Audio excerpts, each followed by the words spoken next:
नमस्कार CSK news में आप सभी दोस्तों का एक बार फिर से बहुत बहुत स्वागत है। दोस्तों आज दिन भर की जो फटाफट ब्रेकिंग न्यूज निकल के आ रही है करके जाने के दरअसल प्रधानमंत्री नरेंद्र मोदी ने दी जवानों की बधाई। दरअसल आज दोस्तों नौसेना दिवस है, इसलिए आज नौ सैनिकों को दिल से जय हिंद लिखना मत भूलिएगा। दोस्तों आज प्रधानमंत्री मोदी ने नौसेना दिवस पे क्या कुछ बड़ा ऐलान किया इसके बारे में आपको बताएंगे। तो दूसरी बड़ी खबर निकल के आ रही, कश्मीर में नागोर्नो काराबाख दोहराने की तैयारी में पाकिस्तान और तुर्की भेज रहा है सीरियाई हत्यारों को। जी हां, बड़ा खुलासा खुफिया जानकारी से इसके बारे में आपको बताएंगे। इस बीच किसान आंदोलन पर कनाडा के पीएम की टिप्पणी से भारत नाराज, उच्चायुक्त को किया गया है तलब, विदेश मंत्री ने लगाई है फटका। तो वहीं चाइना को जो बाइडेन ने दिया बड़ा झटका। जी हां, बड़ी खबर निकल के आ रही है, फिलहाल चाइना पे प्रतिबंध रहेगा बरकरार। बड़ी खबर, ट्रंप के कार्यकाल का प्रतिबंध अभी भी बरकरार रहेगा, ये बाइडेन ने ऐलान कर दिया, इसके बारे में आपको बताएंगे। तो वहीं अमेरिका ने चीनी नेताओं के लिए सख्त वीजा नियम कर दिए हैं। जी हां, जाते जाते ट्रंप ने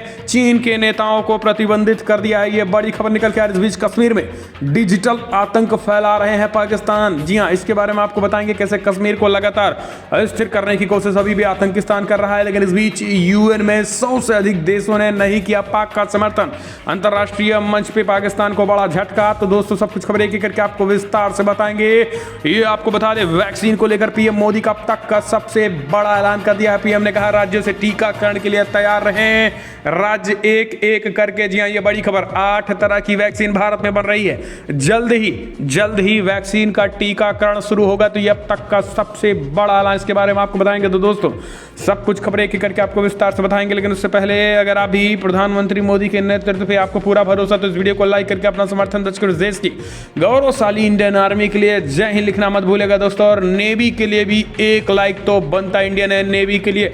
चलिए खबरें विस्तार से लेते। दरअसल पहली बड़ी खबर निकल के आ रही है, आपको बता दें फिलहाल आज 4 दिसंबर को इंडियन नेवी डे मनाया जाता है। प्रधानमंत्री मोदी ने दी जवानों को बधाई, कहा निडर होकर रक्षा करने वाली सेना को शुभकामनाएं। महासागरों में चीन और पाकिस्तान जैसे दुश्मनों को मुंहतोड़ और करारा जवाब। दरअसल देश आज नौसेना दिवस मना रहा है। हर 4 दिसंबर को देश के जवानों को याद करते हुए नौसेना दिवस मनाया जाता है। इस मौके पर उपराष्ट्रपति वेंकैया नायडू, प्रधानमंत्री मोदी, केंद्रीय गृह मंत्री अमित शाह और रक्षा मंत्री राजनाथ सिंह समेत देश के तमाम नेताओं ने जवानों को नौसैनिक दिवस की बधाई दी है और जवानों को जज्बे को सलाम किया है। आपको बता दें प्रधानमंत्री नरेंद्र मोदी ने लिखा है कि फिलहाल हमारे सभी बहादुर नौसैनिक कर्मियों और उनके परिवार को नौसेना दिवस की शुभकामनाएं। भारतीय नौसेना निडर होकर हमारे तटों की रक्षा करती है और जरूरत की समय मानवीय सहायता भी प्रदान करती है। हमें सदियों से भारत की समुद्री समृद्धि परंपरा भी याद है और इंडियन नेवी डे की बधाई। जय हिंद लिखकर पीएम मोदी ने अभिवादन किया है उन सभी का। तो दोस्तों आप भी जय हिंद लिखना मत भूलिएगा नौसेना दिवस को। हम चलते हैं अगली अपडेट लेते हैं। फिलहाल बड़ी खबर, आतंकिस्तान, तुर्किस्तान, पाकिस्तान एक बार फिर नागोर्नो काराबाख दोहराने की तैयारी में। कश्मीर में तुर्की भेज रहा है सीरियाई हत्यारों को, बड़ा खुलासा हुआ है। आर्मेनिया के नागोर्नो काराबाख में कत्लेआम मचाने के बाद अब तुर्की और उसका धार्मिक गुलाम बन चुका पाकिस्तान कश्मीर में भी इसी को दोहराने की खतरनाक साजिश रच रहा है। तुर्की ने सीरियाई नेशनल आर्मी के खूंखार आतंकवादियों को इकट्ठा कर रहा है और उसे उत्तरी सीरियाई इलाके में प्रशिक्षण दे रहा है। ये जिहादी आतंकी अब तुर्की के अंतर्राष्ट्रीय स्तर पर भाड़े के सिपाही बन गए हैं। लीबिया, अजरबैजान, आर्मेनिया, यमन और दक्षिणी कुर्गिस्तान में खूनी खेल खेलने के बाद अब तुर्की के ये हत्यारे पाकिस्तान की मदद करने जा रहे हैं। कुर्दिश मीडिया रिपोर्ट के मुताबिक किराए में जो हत्यारा और कश्मीर जाने की तैयारी कर रहे हैं ताकि भारतीय नौसैनिकों के खिलाफ जंग लड़ी जा सके। तो दोस्तों अब आप समझ सकते हैं कि तुर्किस्तान और पाकिस्तान कश्मीर को किस तरीके से अस्थिर करने की कोशिश कर रहे हैं। हम चलते हैं अपडेट, किसान आंदोलन पर कनाडा के पीएम की टिप्पणी से भारत नाराज, उच्चायुक्त को किया तलब। जी हां, कनाडा के प्रधानमंत्री जस्टिन ट्रूडो द्वारा किसान आंदोलन पर की गई टिप्पणियों को लेकर भारत सख्त हो गया है। शुक्रवार को नई दिल्ली स्थित कनाडाई उच्चायोग को विदेश मंत्रालय द्वारा तलब किया गया है। विदेश मंत्रालय ने कहा है कि फिलहाल किसानों के मुद्दे पर कनाडा के नेताओं की टिप्पणी हमारे आंतरिक मामलों में बर्दाश्त नहीं करने लायक हस्तक्षेप है। मंत्रालय ने उच्चायुक्त से कहा है कि फिलहाल भारतीय किसानों से संबंधित मुद्दों पर कनाडा के प्रधानमंत्री, कुछ कैबिनेट मंत्रियों और संसद सदस्यों की टिप्पणी हमारे आंतरिक मामलों में हस्तक्षेप है। इसे बिल्कुल भी स्वीकार नहीं किया जाएगा। विदेश मंत्रालय ने कहा है कि फिलहाल यदि ऐसा टिप्पणी जारी रहती है तो इसका भारत और कनाडा के बीच संबंधों पर गंभीर रूप से हानिकारक प्रभाव पड़ेगा। तो दोस्तों, ये कनाडा को चेतावनी। हम चलते हैं, अपडेट लेते हैं। फिलहाल चाइना को लेकर जो बाइडेन सख्त बोले में आयात पर लगेंगे शुल्क और प्रतिबंध पर नहीं होगी कोई नहीं हटेंगी रोक। जी हाँ, अमेरिका के नवनिर्वाचित राष्ट्रपति जो बाइडेन ने कहा है कि फिलहाल चीन पर लगे प्रतिबंध जस की तस अभी भी रहेंगे, यानी किसी भी तरीके से पूर्वाग्रह या फिर किसी भी सिचुएशन में हम अगर जो भी टैरिफ लगे हैं उसको तत्काल नहीं हटाएंगे। इसके साथ ही चीन पर जो कुछ भी सैंक्शन या फिर चीन के साथ जो कुछ व्यापारिक रिश्ते हैं वो जस के तस रहेंगे। धीरे धीरे उनको सुधार किया जाएगा। सिचुएशन को देखते हुए चीन के साथ संबंध बनाए जाएंगे। इसके साथ ही बाइडेन का कहना है कि फिलहाल वो अमेरिका के भू राजनीतिक प्रतिद्वंदियों के साथ भविष्य की बातचीत में अपने लाभ को अधिकतम रखना चाहता है। न्यूयॉर्क टाइम्स के स्तंभकार थॉमस डी मीडमैन से बातचीत करते हुए बाइडेन ने कहा कि मैं कोई तत्कालीन कदम नहीं उठाने जा रहा हूं और शुल्क पर भी ये बातें लागू रहेंगी, यानी टैरिफ पर भी जो कुछ लगा है प्रतिबंध चीन पर वो अभी जस की तस रहेगी। हम चलते हैं, अगली अपडेट लेते हैं। फिलहाल कश्मीर में डिजिटल आतंक फैला रहा है पाकिस्तान। जी हाँ, बड़ी खबर निकल के आ रही है। दरअसल आर्टिकल 370 हटने के बाद कश्मीर में आए बड़े बदलाव और विशेषकर स्थानीय युवाओं का मुख्य धारा से जुड़ाव पाकिस्तान, उसकी खुफिया एजेंसी ISI और आतंकी संगठनों को रास नहीं आ रहा है। कश्मीर के युवाओं को बरगलाने, पत्थरबाजी और मुठभेड़ स्थलों पर आकर हिंसा करने को उकसाने के लिए पाकिस्तान ने कश्मीर में डिजिटली आतंक फैलाने का गंदा खेल शुरू कर दिया है। कश्मीर में सक्रिय कुछ अलगाववादी तत्वों को पैसों का लालच देकर 200 से 300 व्हाट्सएप ग्रुप तैयार किए गए हैं। पाकिस्तान से संचालित 10 से 15,000 फर्जी फेसबुक और ट्विटर अकाउंट भी चल रहे हैं। इन पर धर्म और कश्मीर के नाम पर भड़काऊ कंटेंट परोसा जा रहा है। देश दुनिया के वीडियो को कश्मीर का बताकर भारतीय सेना की छवि धूमिल करने की साजिश रचे हुए युवाओं को उकसाया जा रहा है। वहीं भारतीय साइबर सेल पाकिस्तान की इस साजिश का पर्दाफाश करने में जुटा है। हम चलते हैं, अपडेट। मलेशिया में चीन की महत्वाकांक्षा पर फिर पानी हाथ से निकला मलक्का। जी हाँ, दरअसल आपको बता दें, मलक्का जल अड़मरुद्ध को अपने प्रभाव क्षेत्र में लेने की चीन की योजना को गहरा झटका लगा है। खबरों के मुताबिक मलेशिया ने मलक्का राज्य की सरकार ने $10.5 अरब के उस ठेके को कुछ दिनों पहले रद्द कर दिया, जो मलक्का गेटवे प्रोजेक्ट के निर्माण के लिए एक निजी कंपनी को दिया गया था। इस निजी कंपनी ने चीन की कंपनियों को इसमें भागीदारी बना लिया था। इसमें एक चीन की सरकारी कंपनी भी थी। इस परियोजना के तहत मलक्का में 3 कृत्रिम द्वीप बनाए जाने थे। इसके अलावा एक और बंदरगाह का निर्माण भी होना था। इस परियोजना को लेकर काफ़ी समय से मलेशिया में तीखी बहस चीन से चल रही थी।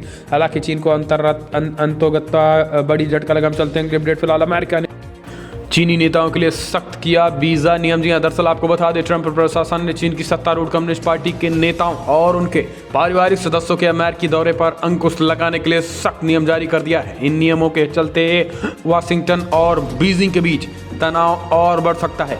दोनों दलों के बीच कोरोना महामारी, हांगकांग और दक्षिणी चीन सागर समेत कई मसलों को लेकर पहले से ही तनातनी चल रही है। ट्रंप प्रशासन की ओर से बुधवार को जारी किए गए इन नियमों को तत्काल प्रभाव से लागू कर दिया गया है। अमेरिकी विदेश विभाग के प्रवक्ता के अनुसार नए नियमों के तहत चीनी नेताओं और उनके करीबी पारिवारिक सदस्यों के लिए जारी होने वाले वीज़ा सिर्फ 1 माह के लिए वैध होंगे, यानी वे अब अमेरिका में अधिकतम 1 माह तक रुक सकेंगे। ये बड़ी खबर निकल के आ रही है। हम चलते हैं, अगले अपडेट लेते हैं। फिलहाल अंतर्राष्ट्रीय मंच पे फिर पाकिस्तान की किरकिरी। UN में 100 से अधिक देशों ने नहीं किया समर्थन। जी हाँ, पाकिस्तान की एक बार फिर अंतर्राष्ट्रीय मंच पे किरकिरी हुई है। पहली बार पाकिस्तान के संयुक्त राष्ट्र यूनाइटेड नेशन परिषद में पेश किए गए प्रस्ताव पे आधे से अधिक सदस्यों ने मतदान नहीं किया। दरअसल पाकिस्तान पारस्परिक और सांस्कृतिक संवाद को बढ़ावा देने के लिए प्रस्ताव लेकर आया था, जिसमें 52 मत मिले और देश अनुपस्थित रहा और 51 देशों ने मतदान नहीं किया था। जिन देशों ने पाकिस्तान के प्रस्ताव को लेकर संयुक्त राष्ट्र में मतदान नहीं किया, उनमें से अधिकांश अफ्रीकी देश और छोटे द्वीप देश भी थे। पाकिस्तान ने फिलीपींस के साथ मिलकर प्रस्ताव पेश किया और उसमें 90 मतों के साथ पारित किया गया था। तो ये बड़ी खबर, हम चलते हैं अगली अपडेट लेते हैं। आपको बता दें, फिलहाल अमेरिका का चीन को झटका। संसद ने धोखेबाज चीनी कंपनियों को शेयर बाजार से बाहर करने का विधेयक पारित किया। जी हाँ, अमेरिका ने चीन के खिलाफ एक और बड़ा कदम उठा दिया है। अमेरिकी संसद ने ऐसा विधेयक पारित किया है जिसके तहत लगातार 3 वर्षों तक अपनी ऑडिट सूचनाएं बाजार नियामक को नहीं मुहैया कराने वाली कंपनियां अमेरिकी शेयर बाजार से बाहर कर दी जाएंगी। समाचार एजेंसी पीटीआई की रिपोर्ट के मुताबिक अमेरिकी संसद के इस कदम के बाद धोखेबाज से सूचनाएं छिपाने में माहिर चीनी कंपनियों पर लगाम लगाई जा सकेगी और उनको अमेरिकी शेयर बाजारों से बाहर का रास्ता दिखाया जा सकेगा। इस विधेयक का नाम द्विपक्षीय हिस्सेदारी विदेशी कंपनी जवाबदेही कानून रखा गया। तो ये बड़ी खबर, हम चलते हैं अगले अपडेट लेते हैं। आपको बता दें, फिलहाल पाकिस्तान पर इजराइल को मान्यता देने का भयंकर दबाव। जी हाँ, झुकेगा इमरान। अब ज़्यादातर मुस्लिम देश शांति समझौते करने के साथ इजराइल को मान्यता दे रहे हैं, तब पाकिस्तान पर भी इजराइल को मान्यता देने का भारी दबाव है। प्रधानमंत्री इमरान खान ने माना है कि उन पर दबाव डालने वाले देशों में अमेरिका भी है। अमेरिकी राष्ट्रपति डोनाल्ड ट्रंप व्हाइट हाउस छोड़ने से पहले पश्चिमी एशिया में शांति स्थापित करने की विरासत छोड़कर जाना चाहते हैं, इसलिए वो सऊदी अरब पर भी इजराइल को मान्यता देने का दबाव डाल रहे हैं। ट्रंप न केवल अमेरिकी दूतावास को तेल अवीव से यरूशलेम स्थानांतरित कर चुके हैं, बल्कि इजराइल के विस्तारवाद को भी उन्होंने मंजूरी दे दी है। इमरान खान ने हालांकि सऊदी अरब का उल्लेख नहीं किया, पर कुछ अधिकारियों ने कहा है कि रियाद भी पाकिस्तान को ये समझाने की कोशिश कर रहा है कि इजराइल को मान्यता देने का समय आ गया है। हम चलते हैं, अपडेट लेते हैं। फिलहाल बड़ी खबर निकल के आ रही है। स्वतंत्रता संग्राम के दौरान बांग्लादेशियों पर पाकिस्तान के अत्याचार भूल नहीं सकते हैं। शेख हसीना ने पाकिस्तान पे बोला बड़ा हमला। प्रधानमंत्री शेख हसीना ने कहा है कि फिलहाल 1971 में आज़ादी के युद्ध के दौरान पाकिस्तान के अत्याचार बांग्लादेश के लिए हमेशा रहने वाली यादों की तरह है। ढाका में पाकिस्तानी उच्चायुक्त इमरान अहमद सिद्दीकी के साथ बात करते हुए हसीना ने कहा है कि 1971 की घटनाओं को भुलाया नहीं जा सकेगा, दर्द हमेशा के लिए रहेगा। तो इस तरीके से उन्होंने पाकिस्तान पर बड़ा हमला बोलते हुए कहा है कि फ़िलहाल पाकिस्तान ने जो दर्द दिया था, जो जख्म दिया था, वो अभी भी हरे भरे हैं। हम दुश्मन कौन है हमारा, दोस्त कौन है हमारा, ये तो हम नहीं भूल सकते हैं। हम चलते हैं, अपडेट लेते हैं। आपको बता दें, फिलहाल बड़ी खबर निकल के आ रही है। हैदराबाद इलेक्शन में रुझानों में भाजपा को फ़ायदा, टीआरएस को बड़ा झटका। जी हाँ, दरअसल आपको बता दें, भारतीय जनता पार्टी गृह मंत्री अमित शाह के हैदराबाद दौरे के बाद से ज़बरदस्त तरीके से भाजपा को फ़ायदा हुआ है। आपको बता दें, रुझानों में टीआरएस सबसे आगे रही, तो वहीं दूसरे नंबर पर भारतीय जनता पार्टी है। लेकिन आपको बता दें दोस्तों, टीआरएस को इस बार बड़ा झटका लगा है। जी हाँ, दरअसल आपको बता दें, इस बार बड़ी खबर जो निकल के आ रही है उसमें चंद्रशेखर राव की पार्टी फिलहाल 63 सीटों पे बढ़त बनाए हुए है, जबकि भाजपा 40 सीटों के करीब बढ़त बनाए हुए है। कड़ी टक्कर दिया है भाजपा ने। आपको बता दें दोस्तों, इसलिए हम कह रहे हैं कि भाजपा इस समय सबसे नंबर 1 पार्टी बनकर उभरी है, क्योंकि बीजेपी के महज 4 उम्मीदवार थे। जी हाँ, आपको जानकर हैरानी होगी कि हैदराबाद में केवल 4 ही नगर निगम के वहाँ पे थे, लेकिन इस बार 4 सीटों के बीच 40 सीटों पर भारतीय जनता पार्टी ने ज़बरदस्त बढ़त बनाई है, जो दिखाता है कि कैसे हैदराबाद जैसे इलाकों में, साउथ में भी चीन का खास करके बीजेपी का कमल खिल रहा है। भाजपा 40 सीटें पे बढ़त बनाए हुए, कांग्रेस 2 सीटों पर ही महज बढ़त बनाए हुए, जबकि AIMIM भाजपा के प्रचंड बहुमत के आगे इस बार AIMIM भी हवा हो गई है। आपको बता दें ओवैसी को बड़ा झटका लगा है, जो कि 20 सीटों में ही सिमटती नजर आ रही है। आपको बता दें पिछली बार 40 सीटें ओवैसी के खाते में गई थी। आप समझ सकते हैं कि 40 सीटें ओवैसी के खाते में गई थी, लेकिन इस बार हवाई महज 20 सीटों में ही सिमटती नजर आ रही है। जबकि भाजपा जो 4 सीटों पे थी वो 40 सीटों पर अपना कब्जा बरकरार रखने जा रही है। बड़ी खबर अपना एक बार इतिहास दोहराने जा रही है। हैदराबाद के नगर निगम चुनाव में तो बीजेपी और गृह मंत्री अमित शाह के ताबड़तोड़ सीएम योगी की रैलियों के बीच वहां के बीजेपी के प्रदेश अध्यक्ष ने कहा है कि फिलहाल बधाई हो, भाग्यनगर हैदराबाद चाहते हैं कि भाग्यनगर हो, हैदराबाद के नाम बदलकर भाग्यनगर हो, ये हैदराबाद भी चाह रहा है। ऐसे में ऐसा ठीक है, इसलिए अब आने वाले समय में बीजेपी का कमल खिलेगा। हम चलते हैं अगले अपडेट लेते हैं। पंजाब में किसानों के समर्थन में अवार्ड वापसी जारी, बादल ढींढसा के बाद साहित्यकारों ने लौटाए पुरस्कार। जी हाँ, किसान आंदोलन के समर्थन में पंजाब में अवार्ड वापसी का भी दौर जारी है। गुरुवार को पूर्व मुख्यमंत्री प्रकाश सिंह बादल और राज्यसभा सांसद सुखदेव सिंह ढींढसा ने अपने पद्म पुरस्कार वापस किए। शुक्रवार को पंजाबी में भारतीय साहित्य अकादमी पुरस्कार के विजेता पंजाब के प्रसिद्ध शायर डॉक्टर मोहनजीत, प्रख्यात विचारक डॉक्टर जसविंदर सिंह और पंजाबी नाटककार व एक अखबार के संपादक ने किसानों के समर्थन में अपने पुरस्कार को लौटा दिया है। ये जानकारी सेंट्रल पंजाबी राइटर्स एसोसिएशन ने दी है। हम चलते हैं अगले अपडेट। प्रधानमंत्री मोदी का कोरोना वायरस को लेकर अब तक का बड़ा ऐलान, राज्यों से टीकाकरण के लिए तैयार रहने को कहा है। जी हाँ, ये बड़ी खबर निकल के आ रही है। पीएम मोदी ने दी जानकारी, कहा 8 टीकों पर तेजी से भारत में चल रहा है काम, जल्द ही टीकाकरण का काम होगा शुरू। दरअसल देश में जारी कोरोना महामारी और वैक्सीन को लेकर प्रधानमंत्री मोदी की अगुवाई में शुक्रवार को सर्वदलीय बैठक बुलाई गई है। इस बैठक में लोकसभा व राज्यसभा के सांसदों ने भी भाग लिया है। इसके अलावा विपक्षी पार्टी के प्रमुख नेताओं ने इसमें हिस्सा लिया है। बैठक के बाद प्रधानमंत्री ने कोविड वैक्सीन को लेकर बड़ी बातें कही हैं। बताया गया है कि कुछ ही हफ्तों में वैक्सीन आने की संभावना है। उन्होंने इस बात के लिए संकेत भी दिए कि वैक्सीन पहले बुजुर्गों कोरोना वॉरियर्स को दी जा सकती है। प्रधानमंत्री ने कहा है कि फिलहाल 8 ऐसी वैक्सीन हैं जो ट्रायल के चरण में है। उन्होंने कहा है कि कंपनियों की हरी झंडी मिलने के बाद टीकाकरण का काम शुरू हो जाएगा। वैक्सीन की कीमत पर प्रधानमंत्री ने कहा है कि फिलहाल इसकी कीमत राज्यों के साथ चर्चा की जाएगी। जन स्वास्थ्य को ध्यान में रखकर ही दाम तय किए जाएंगे। वहीं एक विशेष सॉफ्टवेयर पे काम चल रहा है जो टीके के स्टॉक और वास्तविक समय की जानकारी देगा। तो दोस्तों ये बड़ी खबर टीकाकरण को लेकर पीएम मोदी ने कहा है कि हम जल्द ही कुछ हफ्तों में टीकाकरण के लिए राज्य को तैयार होने का भी ऐलान कर दिया। ये अच्छी खबर। हम चलते हैं अगले अपडेट लेते हैं। किसान नेताओं के बीच बैठक के दौर जारी, खुद ही सुरक्षा के लिए तैयार किए ब्लैक कैट कमांडो। जी हाँ, कृषि कानूनों के खिलाफ किसानों का आंदोलन लगातार 9वें दिन जारी है। गुरुवार को 7 घंटे से ज़्यादा चली चौथे दौर की सरकार और किसानों की बातचीत बेनतीजा रही। सरकार का कहना है कि फिलहाल MSP रहेगी, उसे छुएंगे तक नहीं। वही किसान इस बात पे अड़े हैं कि संसद सत्र बुलाकर कानून ही तत्काल रद्द कराए जाए। अब 5 दिसंबर को फिर से वार्ता होगी। वहीं किसान नेता कुलवंत सिंह संधू का कहना है कि सरकार ने MSP और मंडी समेत कई प्रस्ताव भी दिए हैं। इन पर विचार किए जा रहे हैं। हम चलते हैं अगले अपडेट लेते हैं। फिलहाल बड़ी खबर निकल के आ रही है। लखनऊ में धर्म परिवर्तन की भी बड़ी खबर। जी हाँ, लखनऊ धर्म परिवर्तन के बगैर हो रही शादी पुलिस ने रुकवाई। पारा में बुधवार धर्म परिवर्तन के बगैर हिंदू युवती की मुस्लिम युवक से हो रही शादी पुलिस ने रुकवा दी। हालांकि युवक युवती और उनके परिवारजन ने सहमति से विवाह होने की बातें कही हैं, लेकिन पुलिस नहीं मानी। यूपी विधि विरुद्ध धर्म परिवर्तन प्रतिषेध अध्यादेश का हवाला देते हुए दोनों को डीएम से धर्म परिवर्तन की अनुमति लेने के लिए कहा गया है। धर्म परिवर्तन अध्यादेश के प्राविधान समझाने के बाद परिजन इस पर तैयार हुए और पुलिस को लिखित आश्वासन दिया है। हिंदू मुस्लिम के विवाह पर हिंदू संगठनों ने आपत्ति जताते हुए पुलिस से शिकायत भी की थी। ये बड़ी खबर निकल के आ रही है, जहां पर लव जिहाद को लेकर पहली शादी रुक गई है।